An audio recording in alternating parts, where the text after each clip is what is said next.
everyone, welcome back. So today we're going to do one of our deep dives, and we are going to be looking at fatigue, Okay. which, I mean, who doesn't love a good nap, right? Yeah. But seriously, we're going to actually look at, all the different angles when it comes to fatigue because, it can be more than just needing a good night's sleep, right? Yeah. Like, we've got a ton of research here and we're ready to really break it down. Absolutely. So have you ever actually stopped and thought, why am I tired?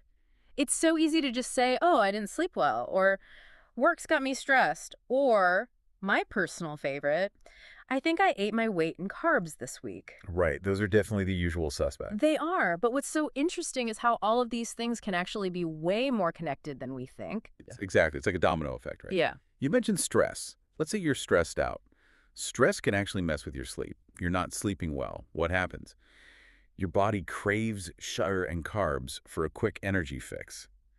And then you're stuck in this vicious cycle of feeling totally wiped out. A vicious cycle, huh? So it's not just about getting those 8 hours. It's a great starting point.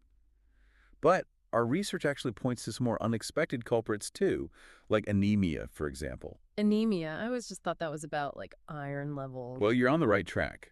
Anemia is basically when your blood doesn't have enough healthy red blood cells. Right. And those little guys, they're responsible for carrying oxygen throughout your body. So if you don't have enough oxygen getting where it needs to go, your body's like, whoa, energy crisis, and boom, fatigue hits you. Wow. Okay. So fatigue can be a sign that something else is going on in our bodies. I'm guessing this is where we need to talk to a doctor. Exactly. Just like with another thing our research mentioned, thyroid issues. Okay. Yeah. Your thyroid, that's your metabolism control center, it's responsible for how your body uses energy. So if your thyroid's off, your energy levels could be all over the place. But remember, while we're diving into all this fascinating stuff, it's always best to get advice from a medical professional. We're giving you the info, not telling you to self-diagnose. Right. Definitely sound advice. And speaking of things that can really drain our energy, our research also mentioned, and this is a mouthful, consumption of alcohol or psychoactive substances. Right. What's the fatigue connection there? Well, think about it this way. These substances, they might give you a quick burst of energy, maybe make you feel good temporarily, but they're actually messing with your sleep big time. And not only that, they're also depleting your body of essential nutrients, like vitamins B and C, which are super important for energy. It's like they're borrowing energy from tomorrow. And let's be honest, tomorrow never wants to give up its energy. Tell me about it. Sometimes even just one glass of wine, Oh, yeah. and I am dragging the next day. It's like my body's giving me the side eye, really? This is why we stayed up late. Exactly. And you know what? That actually reminds me of another culprit that often gets overlooked when it comes to fatigue.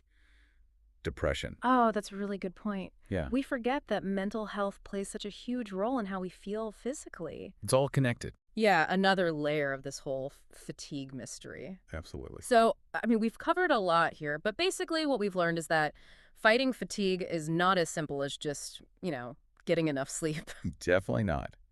It's about looking at the whole picture, managing stress, eating a balanced diet, listening to your body and mind, and of course, talking to your doctor if you think something's up.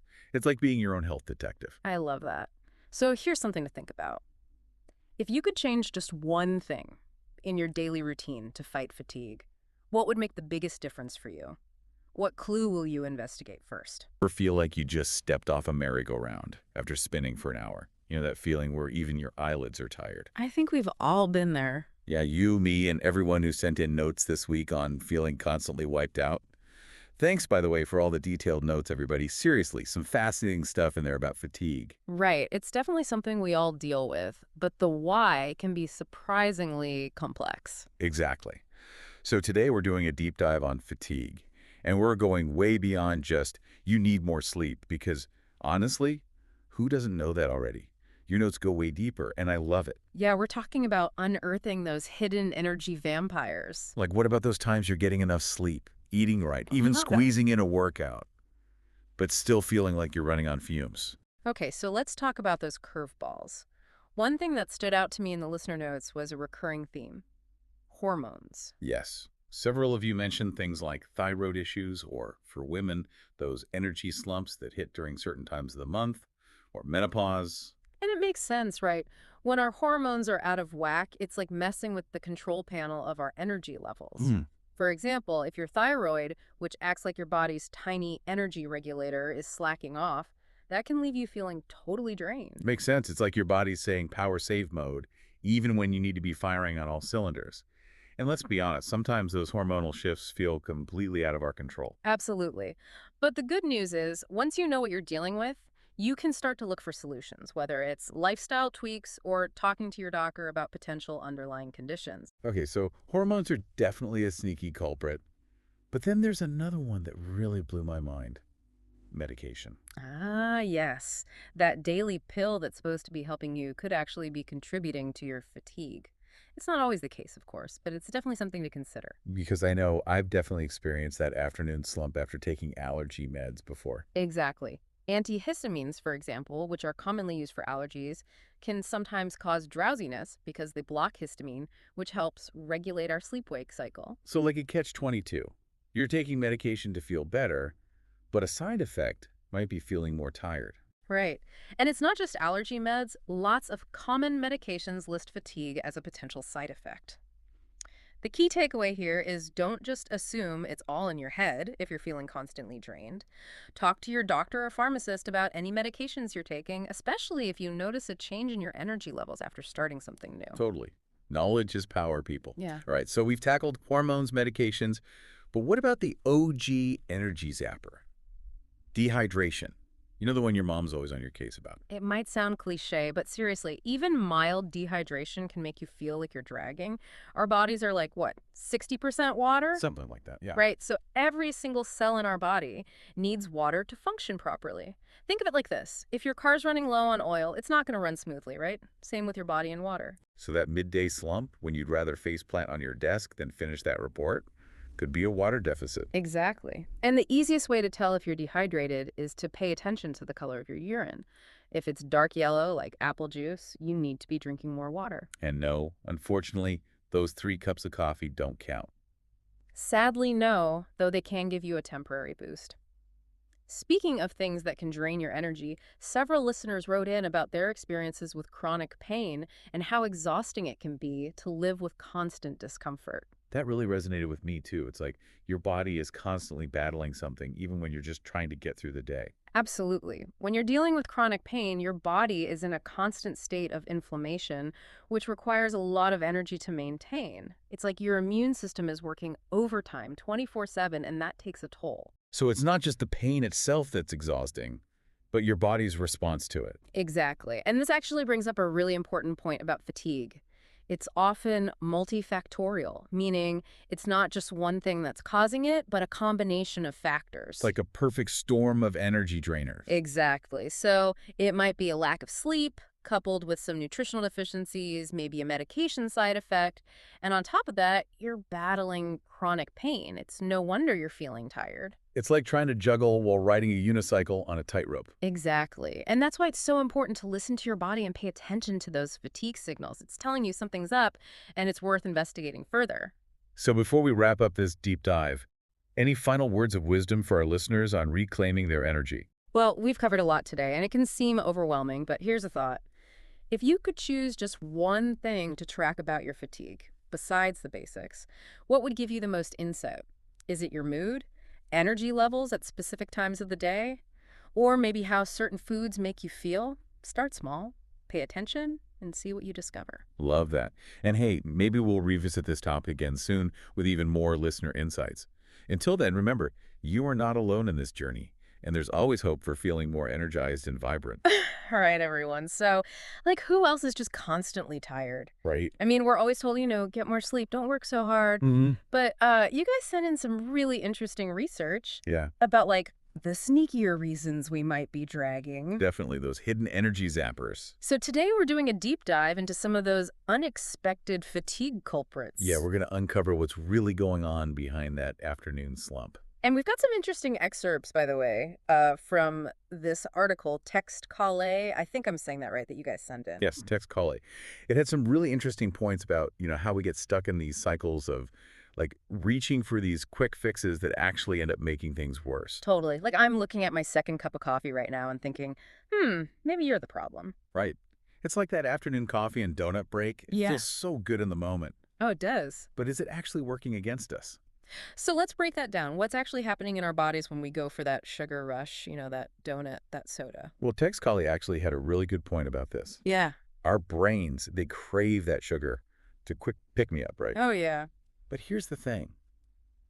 That sugar high, it's followed by a sugar crash. A total roller coaster. Exactly. And that leaves us feeling even more drained than we were before. Okay, so it's not just the sugar, is it? I mean, caffeine, hello, that's got to be playing a role too. Absolutely. Caffeine is tricky because it does give us that initial boost, right? We feel more alert, more focused. But then, just like with sugar, our blood sugar crashes.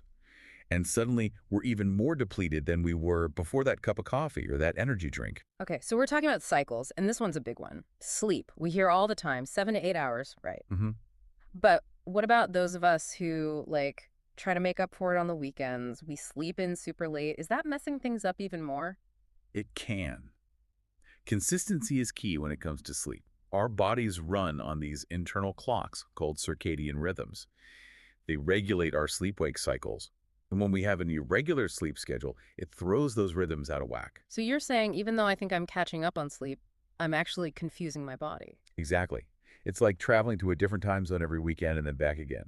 Your body's like, wait, what time is it? What are we doing? Yeah. And that confusion can definitely contribute to fatigue. So I've got to ask about another one that seems counterintuitive because you would think it would, make you feel more energized. Smoking. Right, because nicotine is a stimulant. Exactly. But I feel like you're about to tell me that that's not the whole story. Not quite.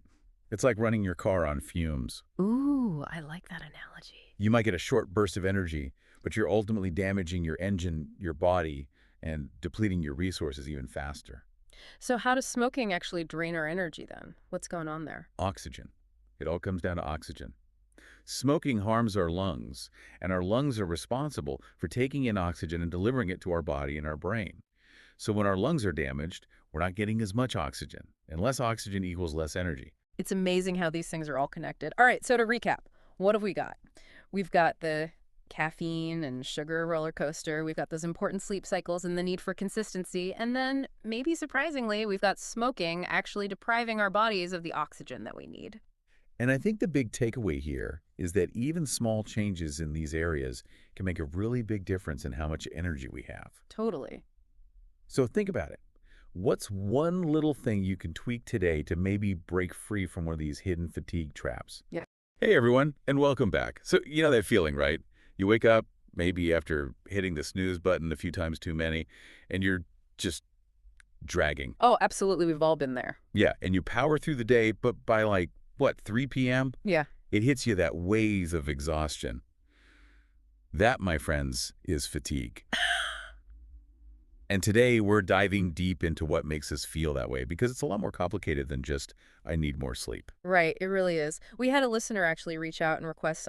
Unpacked this whole thing. They were curious about the different things that can cause fatigue. So we dug into some research and wow, it's fascinating stuff. Yeah, it turns out there are so many potential culprits. I know this seems obvious, but one of the sources actually pointed out that dehydration can be a major factor.